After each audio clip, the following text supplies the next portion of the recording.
കരസേനയുടെ ശക്തിയും ശൗര്യവും കരുത്തും വിളിച്ചോതുന്ന പ്രൗഢഗംഭീരമായ പരേഡായിരുന്നു കരസേനാ ദിനത്തോടനുബന്ധിച്ച് ജയ്പൂരിൽ നടന്നത്.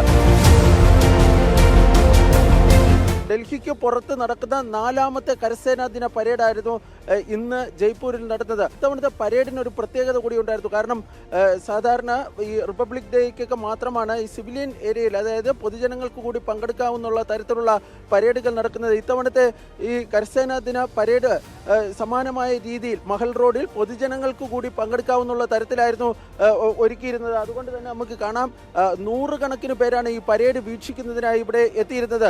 ഈ പരേഡിൻ്റെ ഏറ്റവും വലിയ ആകർഷണം ഈ കരസേനയുടെ ഭാഗമായ ഭൈരവ് ബറ്റാലിയൻ്റെ പങ്കാളിത്തമാണ്.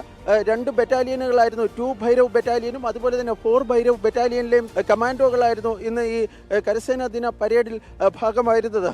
പരേഡിൽ ഏറ്റവും ആകർഷണമായിരുന്നത് ഈ മദ്രാസ് റെജിമെൻറ്റിലെ സൈനികരുടെ ചെണ്ടമേളമായിരുന്നു. അതായത് ഈ പരേഡിൽ തന്നെ ഏറ്റവും അധികം ജനശ്രദ്ധ ആകർഷിച്ച ഒരു പ്രകടനം കൂടിയായിരുന്നു മദ്രാസ് റെജിമെൻറ്റിലെ സൈനികരുടെ ഭാഗത്ത് നിന്ന് ഉണ്ടായത്.